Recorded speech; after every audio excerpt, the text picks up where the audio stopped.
The air above Atlanta was thick with ash and ghosts of fire. Smoke slithered through the cracked windows of abandoned buildings like a living thing, wrapping the skeletons of the old world in silence.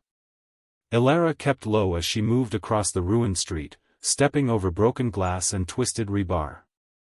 Her boots made no sound. The silence here was sacred, and dangerous. She had followed the map etched into an old soldier's journal, a half-burned relic she found buried beneath rubble 2 weeks ago. It led her here, to the center of the city, long since believed lost to the infected. But the journal spoke of a bunker, one not listed on any survivor's chart, a rebel communication outpost that had gone silent over a year ago. A growl echoed from the alley behind her. Not a human voice. She spun, rifle raised, heart thundering in her chest. Nothing. Just the wind and the distant creak of something collapsing. She held her breath, counted to 10, then moved on. The entrance was hidden beneath a collapsed billboard. It took 30 minutes to dig it out, and every second risked drawing attention. When she finally pried open the rusted hatch, a foul gust of stale air hit her face.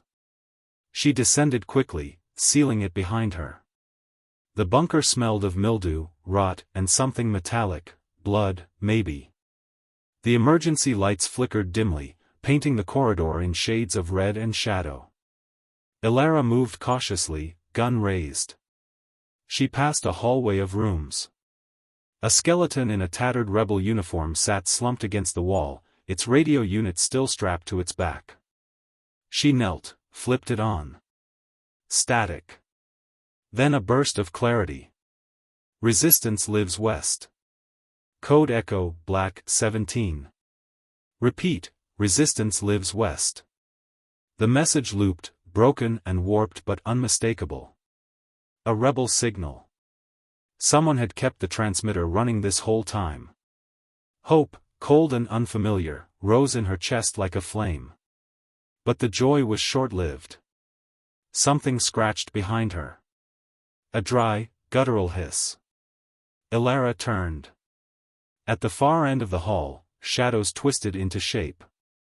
One, then two, then more. Their eyes glowed faintly blue, unnatural. Their limbs were thin but fast. Too fast. Not now, she whispered. She sprinted for the transmitter room, slamming the door behind her and jamming it with a pipe. The Undead pounded on it seconds later. She scanned the equipment. A console still blinked. A mic. She could send a reply, but what would she say? What if someone was really listening? "This is Elara," she said, pressing the button. "I received your signal. I'm coming west. If you're real, I'll find you." The pounding grew louder. The metal began to buckle. She grabbed the transmitter's memory drive, then turned to the back exit, only to find it sealed. Locked from the outside. A dead end. A vent above. She climbed. The tunnel was narrow, suffocating. Behind her, the door gave way. Screeches filled the bunker. Elara crawled faster, boots scraping metal. Fingers clawed at her ankle. She kicked. Hard. The vent shook, groaned, then burst open. She fell 5 feet into a pile of ash and bone.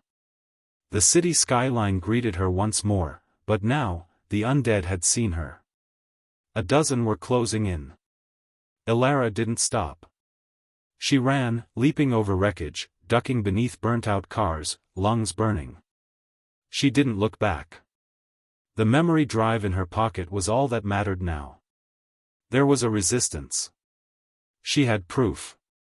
She just had to survive long enough to reach it. Elara's boots thudded heavy against cracked pavement as she fled the crumbling ruins of Atlanta, the memory drive burning like a secret treasure in her jacket pocket. The city behind her groaned with decay, glass shattered, concrete split, and somewhere, far off, the slow, guttural moans of the Undead drifting through the wind. But ahead lay the promise of resistance, a whisper of hope in a dead world. Days had passed since she escaped the bunker, and her every step carried her farther west, toward the coordinates whispered in that broken radio signal. She had no map, no guide, only the fractured stories from scattered survivors and the hope that the resistance was more than a ghost story. The sun dipped low, casting long shadows across a broken highway. Elara crouched behind the rusted frame of a long-abandoned bus, scanning the horizon.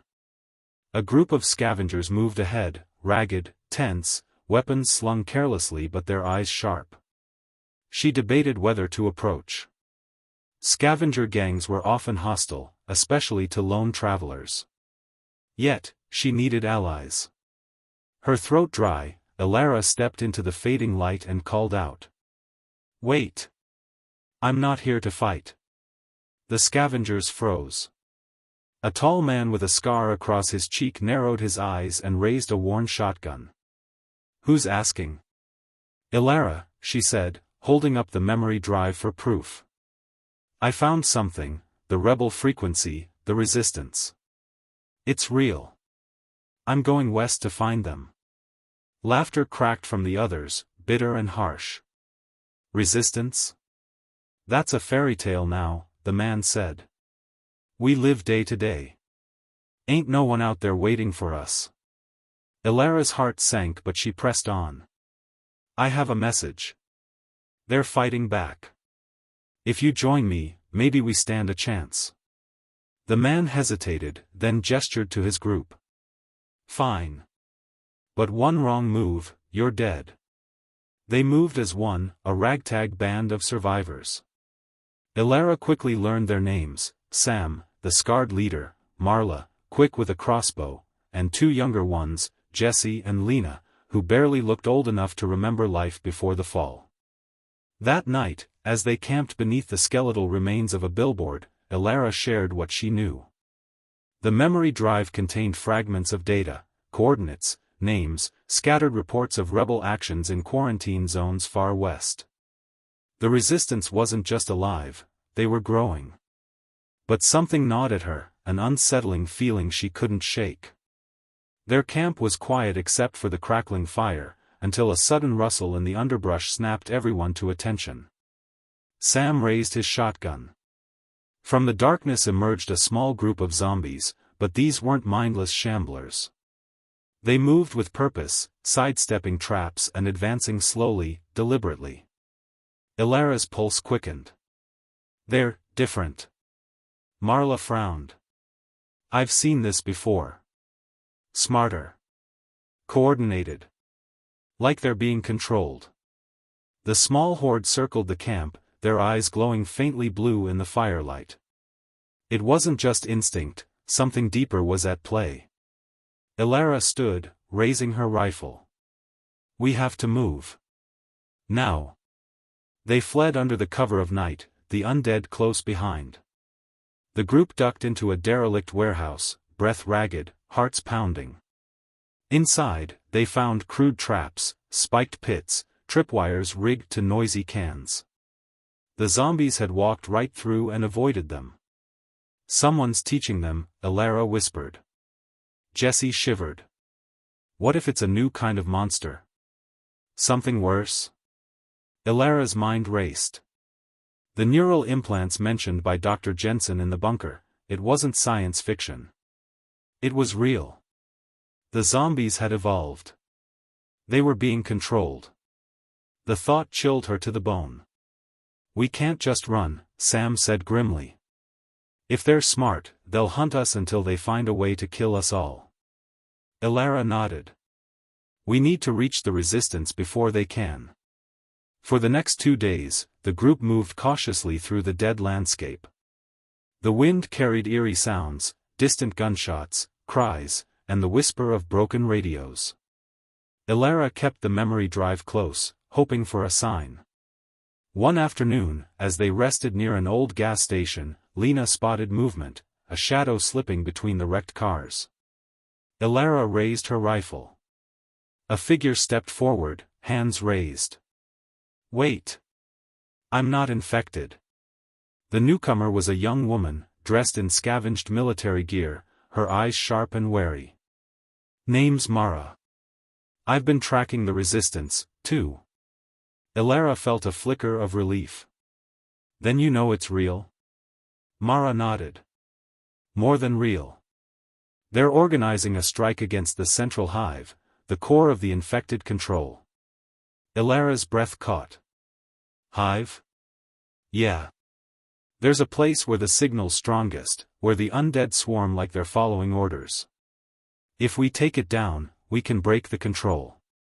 The group exchanged nervous glances. This was no longer a fight for survival, it was a war. That night, under a canopy of stars, Elara sat beside the fire with Mara. How did you find them? By listening, Mara said softly. The radio frequency. There are whispers in the wind, messages hidden in static. People like us, waiting for a spark. Elara looked out into the dark. Somewhere out there, beyond the ruins, was the resistance. The last chance to reclaim what remained of humanity. But as the wind shifted, a cold whisper seemed to brush her ear, a warning. The undead were watching. And they were waiting. End of Part 2. The road to the rebel checkpoint was nothing like Elara had imagined. It wasn't a fortress carved from stone or steel, but a hidden sanctuary nestled beneath the ruins of an old factory. Camouflage netting stretched across broken walls, and watchful eyes guarded every entrance.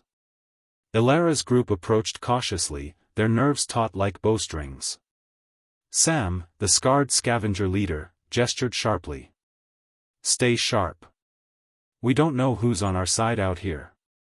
Mara led them through a rusted gate, where two guards, young women with grim faces, stared them down. They scanned the memory drive and radio, then nodded. Inside, the air was thick with tension. Survivors moved quickly, whispering about recent raids and the undead's growing intelligence. Elara felt a flicker of hope. Maybe the resistance was more than just whispers and faded broadcasts. They were brought before a man in his 50s, Dr. Jensen's second-in-command. His eyes, cold but calculating, studied them like a scientist analyzing an experiment. We've heard reports of your journey, he said. You have proof? Elara held up the memory drive. The signal is real. The resistance lives. A thin smile crossed his lips. Good. We could use fresh blood. But before plans could be made, the alarm sounded, sharp, urgent. Ambush, a guard yelled. Chaos erupted. Elara's group scrambled for cover as gunfire cracked through the air. But this wasn't the undead, they were firing at them. Humans, Mara hissed, eyes wide. Not zombies.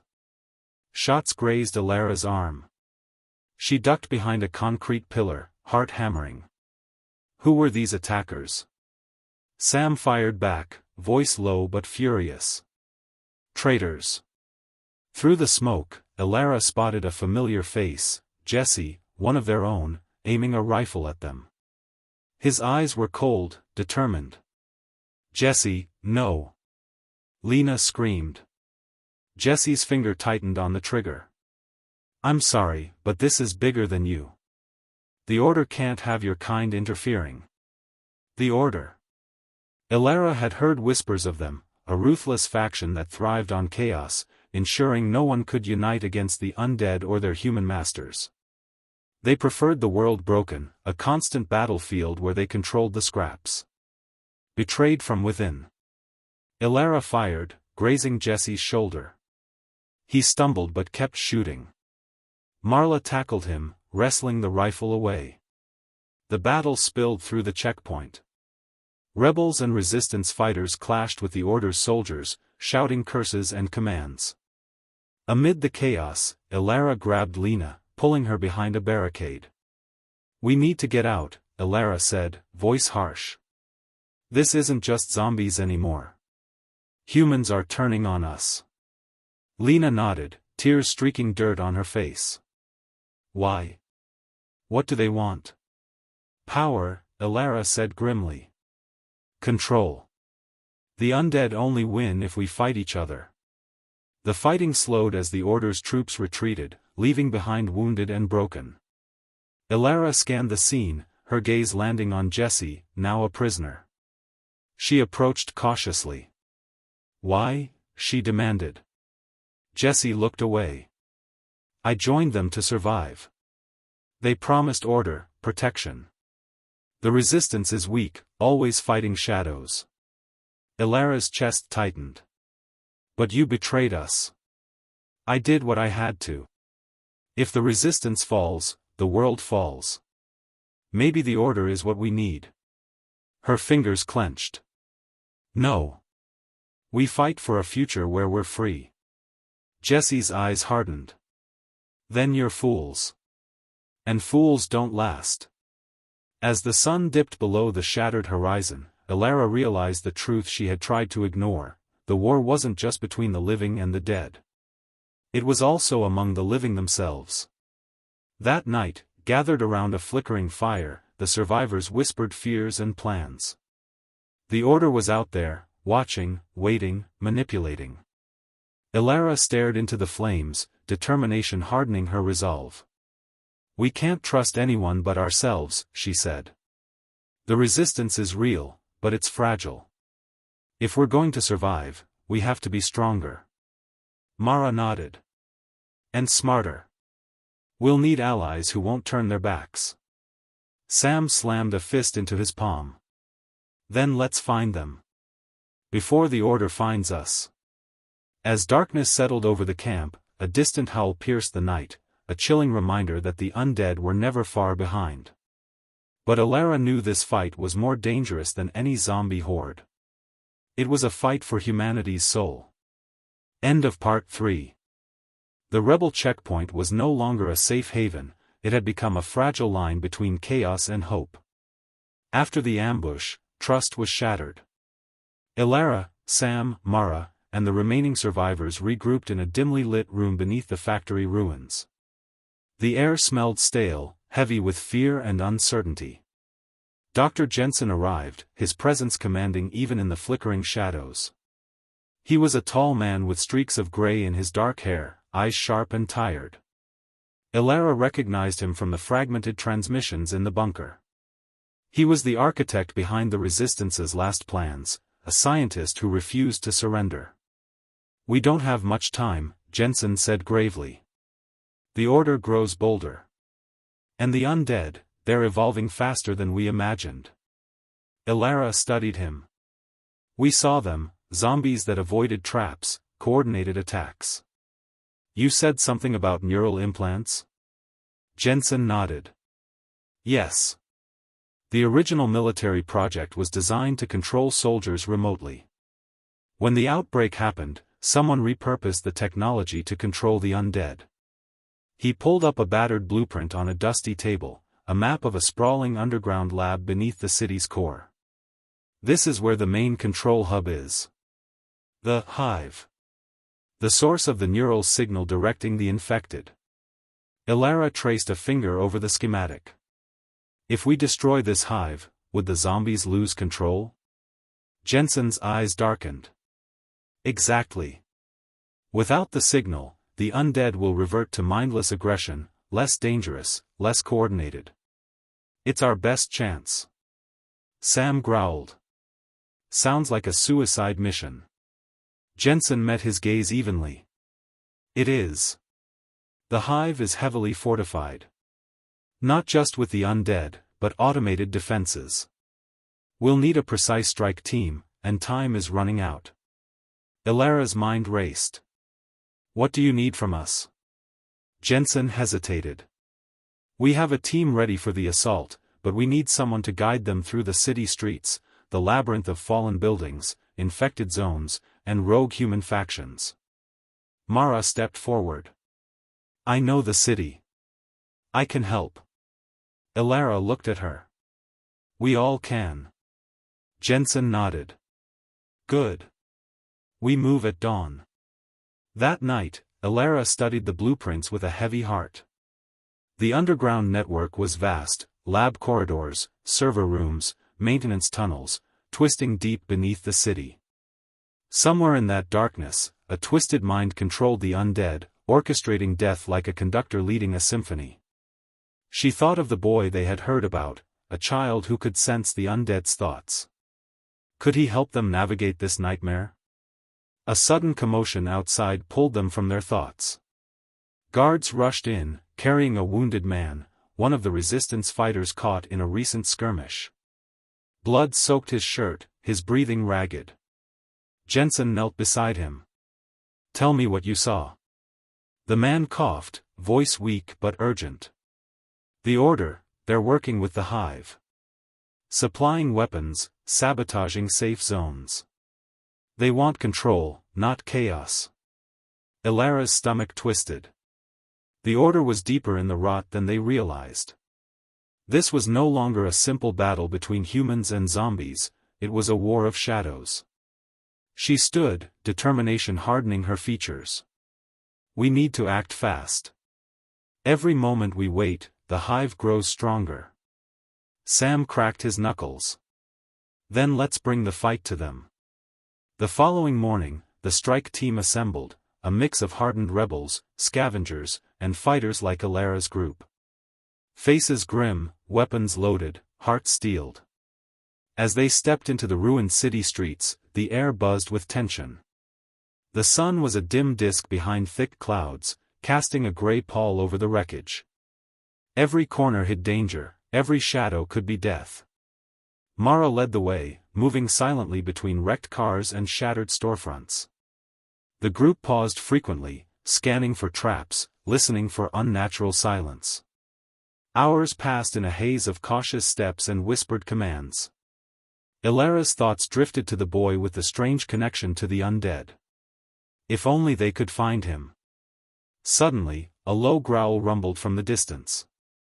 The group froze. From the shadows emerged a pack of mutated undead, limbs twisted, jaws sharper, eyes glowing with that eerie blue light. "They've changed," Mara whispered. Ilara raised her rifle. "Hold steady." The pack circled, snarling, testing the group's defenses. Then, with terrifying speed, they lunged. Gunfire erupted. The rebels fought fiercely, bullets tearing through rotting flesh. Marla's crossbow sang deadly notes as bolts found their marks. Sam's shotgun thundered. Ilara's heart pounded as she fired round after round, each shot a fight for survival. But the mutated undead kept coming, relentless and terrifying. When the last of the pack fell, silence returned, heavy, suffocating. The group pressed on, wounds stinging, nerves frayed. As dusk approached, they reached a crumbling plaza, where a faint glow pulsed beneath the ground, the entrance to the hive. Jensen stepped forward, producing a device, a small, humming unit designed to disable the neural signal temporarily. "This will buy us time," he said. "But only a few minutes." Ilara swallowed hard. "Then we make them count." The final assault was about to begin. End of Part 4. The entrance to the hive yawned before them like a jagged wound in the earth, a rusted metal door half buried in rubble, marked by faded warnings and cryptic symbols. The rebel strike team gathered in the gray twilight, tension thick in the cold air. Ilara's fingers tightened around her rifle's grip. Around her, the others exchanged silent nods. This was the moment they had prepared for, an assault into the very heart of the undead's control. Jensen stepped forward, holding the humming device that would disrupt the neural signal. "This will buy us some time inside. Once it's activated, the undead should lose coordination, but it only lasts 15 minutes. 15 minutes. Not a moment more." Mara scanned the entrance. "We don't know what traps await, or what's waiting for us inside." Sam cracked his neck. "Then we move fast. No mistakes." With a deep breath, Ilara led the way, stepping into the darkness. The air inside was cold and stale, smelling of rust and decay. Flickering emergency lights cast eerie shadows along the narrow corridors, their hums broken by distant mechanical noises and the faint, ever-present groan of undead echoes. Every step was deliberate, every sound magnified in the stillness. Jensen activated the device, sending a low pulse that reverberated through the tunnels. For a brief moment, the distant moans of Undead seemed to falter, grow disorganized. Elara glanced at her watch. 15 minutes was ticking down. Ahead, they reached a junction where the corridors split. Mara consulted the blueprints, tracing their path with a finger. Left leads to the control center. Right is the maintenance shafts. Sam's voice was grim. We'll split up. Mara, you and I take the control center. Elara, you lead the others through the shafts to plant explosives. Elara nodded. Be careful. The team divided, hearts pounding as they moved deeper into the hive's labyrinth.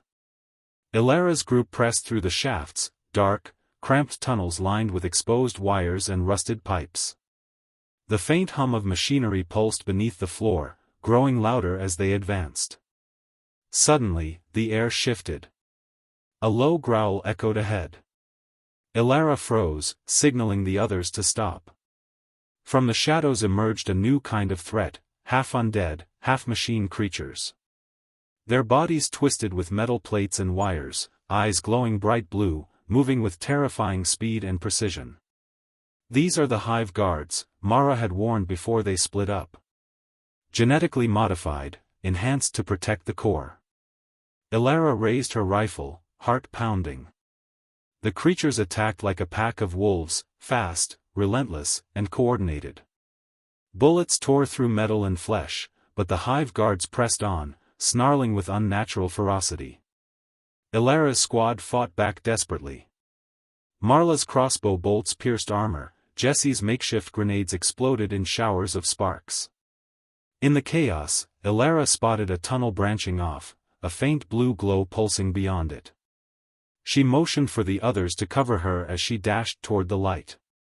The glow came from a massive chamber, the hive's neural control core. A colossal machine, tangled with wires and pulsing with blue energy, sat at its center. Surrounding it, dozens of undead were wired directly into the system, like puppets on strings. Elara's breath caught.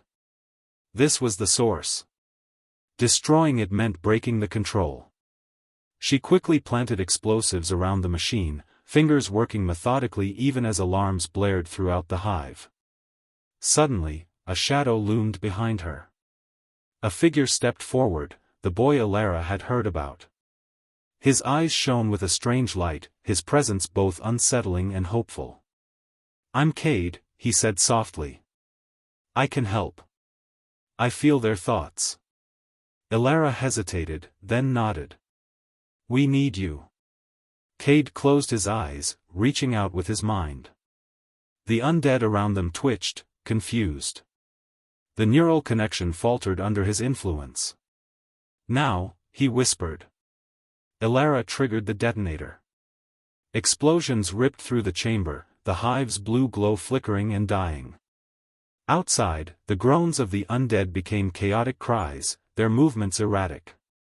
But the victory was short-lived. An explosion rocked the tunnels, a trap. The ceiling collapsed behind them, sealing the escape route. Blocked. Sam's voice crackled over the radio. Panic surged. Elara looked around, there was only one way left, deeper into the hive. The resistance fighters exchanged grim looks. The fight to escape had just begun. End of Part 5. The collapse behind them turned the tunnel into a tomb. Dust choked the air, the silence heavy with dread. Elara pressed her palm against the cold, crumbled wall, eyes straining to find any weak point to push through, but the rubble was thick, unyielding. We're trapped, Mara's voice cracked, barely a whisper. No way out this way. Sam cursed, banging his fist against the debris. We can't stay here. The explosives will bring more undead. Elara forced herself to breathe steadily. The weight of their situation sank deep, colder than the underground chill. We have to keep moving forward, she said. There has to be another exit. Jensen's face was pale, sweat slicking his forehead despite the cold. The blueprints showed emergency tunnels leading deeper into the complex. They're unmarked, forgotten, but they might be our only chance. The group gathered close, pulling out the battered maps. Flickering flashlights barely pierced the darkness as they debated their next move. Ilara's gaze swept the frightened faces around her. Every second they wasted could mean death. But deeper meant unknown dangers, worse than anything they'd faced before. A sudden, eerie sound echoed from the tunnels ahead, low, mechanical humming mixed with guttural groans. It grew louder, swelling like a rising tide. "They're coming," Marla said, clutching her crossbow. Ilara took a deep breath, steeling herself. "Get ready." From the shadows emerged figures unlike any they'd seen, half-human, half-undead hybrids twisted with metal implants and glowing eyes. Their movements were jerky, unnatural, yet terrifyingly strong. "Hive reinforcements," Jensen muttered grimly. "They're designed to hunt and eliminate intruders." The hybrids advanced relentlessly, their snarls reverberating through the narrow tunnels.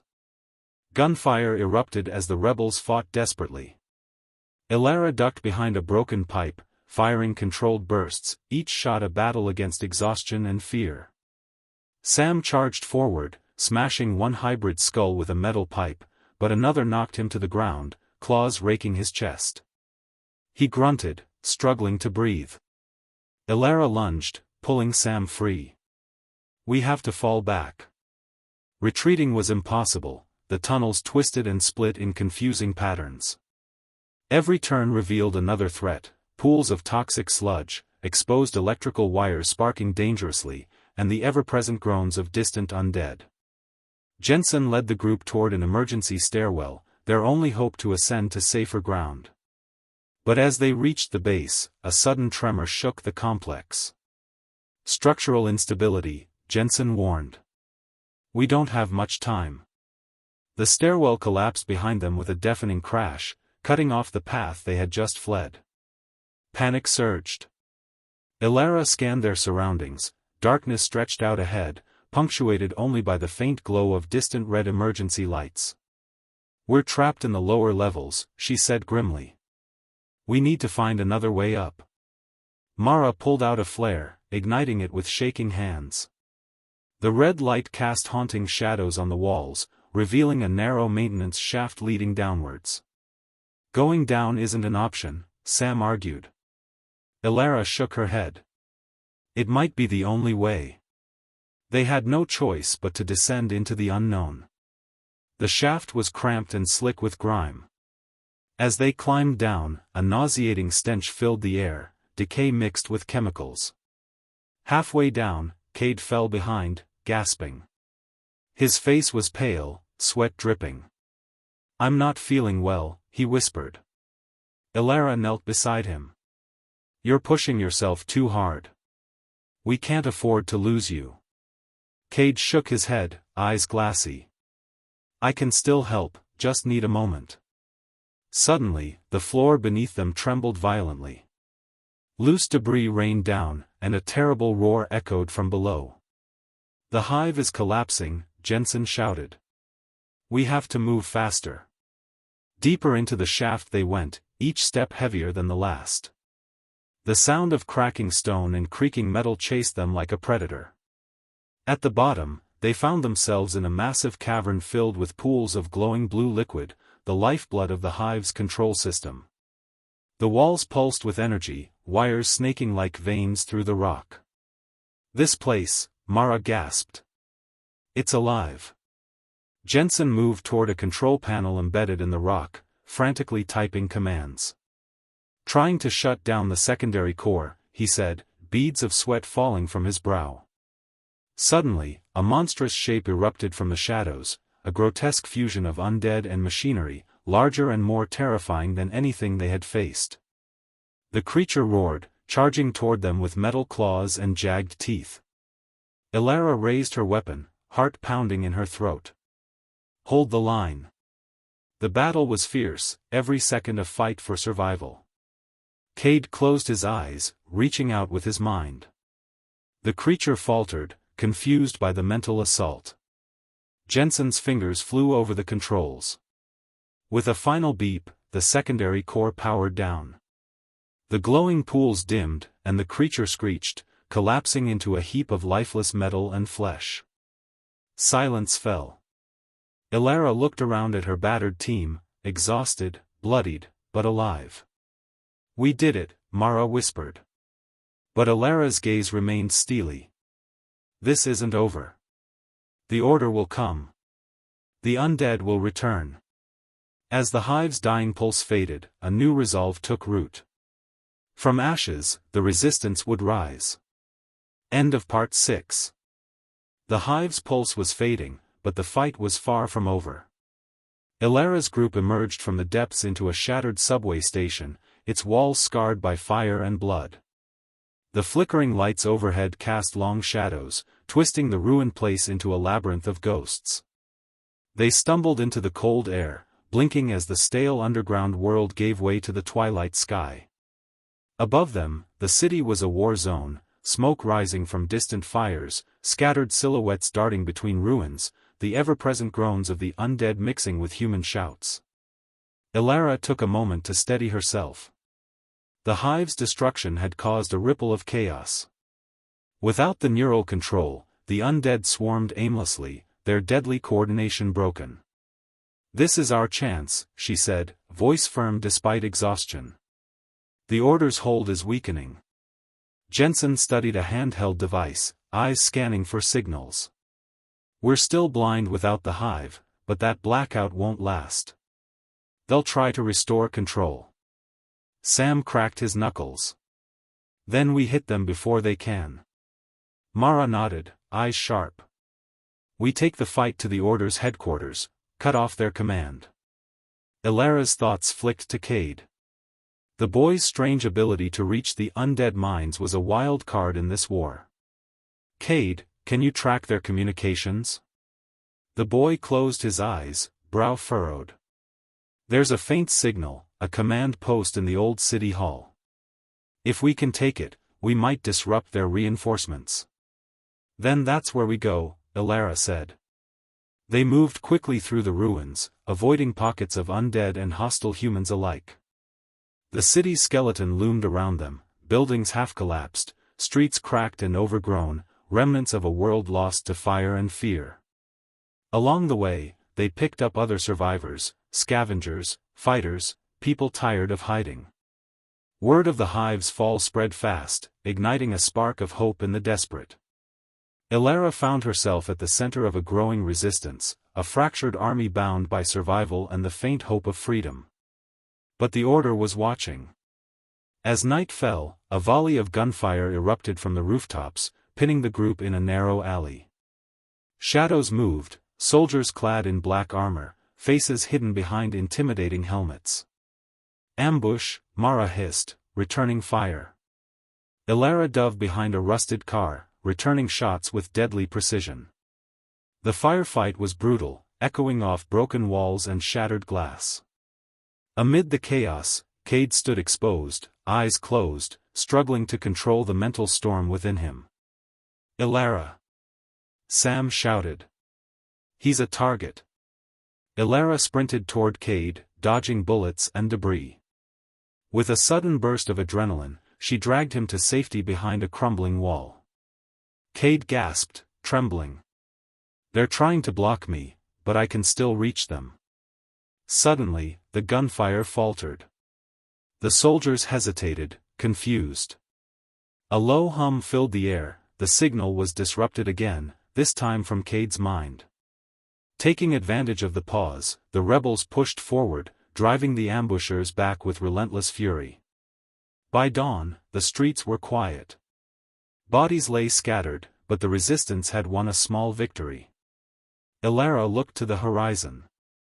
The city was waking to a new dawn, not of peace, but of war renewed with fierce determination. "We keep moving," she said. "To the city hall. To end this." Inside the old city hall, shadows twisted through grand halls and broken offices. The Order's command post was a fortress of steel and screens, alive with nervous energy. Ilara's team infiltrated the building, moving silently through ventilation shafts and dark corridors. At the heart of the command center, a group of commanders barked orders, unaware of the rebellion closing in. With Cade's guidance, the team disabled security systems and planted explosives, the countdown ticking in the silence. Just as they were about to escape, alarms blared. "We've been compromised," Jensen whispered, eyes wide. Soldiers flooded the corridors, weapons blazing. A desperate fight broke out, close quarters and deadly. Elara and Sam fought back to back, while Mara covered their retreat. Cade focused his mind, disrupting enemy signals, giving the rebels the edge. With seconds left, the explosives detonated, shattering windows and sending shockwaves through the city hall. The command post was destroyed. Elara stood among the ruins, chest heaving. "This is just the beginning," she said. From ashes, the resistance had turned the tide. But the war for dead America was far from over. End of Part 7. Part 8, Rise of the Resistance. The city hall smoldered behind them, its ruins a testament to the rebellion's fury. Smoke curled upward, blotting out the dying stars, as Elara and her weary team stood amidst the chaos, a fragile beacon in a world on the brink of collapse. "This victory, it's more than just a battle won," Elara said, voice steady but heavy with exhaustion. "It's proof. The order can be beaten." Around her, survivors rallied, their faces etched with hope and resolve. The resistance was no longer just a scattered band of fighters, it was a movement, a spark igniting the hearts of those who had given up on a future. Cade stood close, his eyes still glowing faintly with the strain of his power. He looked smaller than before, as if the battle had aged him beyond his years. "You did more than we could have hoped," Elara said quietly. "Without you, we wouldn't have made it." He nodded, though the burden weighed on him. "The connection, it's getting stronger. But so is their resistance." Jensen checked the remaining comm devices, scanning for any sign of the order's command. "Their network is fractured, but they're regrouping. We have little time before they strike back." "We need to prepare," Mara said. "Fortify what we've gained, gather more survivors." Sam cracked a tired grin. "Then let's make sure the order remembers what it means to fight for every inch." The resistance set to work, turning shattered buildings into strongholds, securing supply lines, and rallying fighters from across the city. Word spread quickly, hope was contagious. Yet, beneath the surface, danger brewed. In the shadows, the order's leaders seethed with rage. The loss of the hive and command post was a devastating blow, but their plans were far from defeated. "We adapt," their ruthless commander snarled in a cold, dark room. "The undead are evolving. New weapons, new horrors. The resistance will fall." Elara knew this fight would be long and brutal. But standing alongside her comrades, she felt a fierce determination burning brighter than fear. Days blurred into weeks as the war escalated. Skirmishes erupted across the city, each battle more desperate than the last. The undead, once mindless, now hunted with cunning, enhanced by twisted experiments from the Order's labs. Yet, the resistance endured. Elara led daring raids into enemy territory, rescuing prisoners and destroying weapons factories. Cade's power grew, allowing him to disrupt the undead's connection and turn swarms away from their allies. Through it all, bonds deepened, friendships forged in fire, sacrifice, and unyielding hope. One night, as a pale moon hung low, Elara stood atop a ruined skyscraper, overlooking the city she vowed to reclaim. The wind whispered through the broken streets, carrying distant cries and the hum of life refusing to be snuffed out. "We are not just survivors," she whispered to the night. "We are the resistance. From ashes, we rise." And rise they did. The rebellion spread like wildfire, a relentless force challenging the darkness. The Order's grip weakened, its leaders hunted, its horrors exposed. Dead America would not be lost, not while hope burned in the hearts of those who dared to fight. Elara looked toward the horizon, where the first light of dawn crept over the ruins. A new day was coming. A day born from fire, sacrifice, and the unbreakable will of humanity. The Untold rebellion had only just begun. End of Part 8, 795 words. If you want, I can help with audio script formatting, narration tips, or even image prompts for your YouTube series.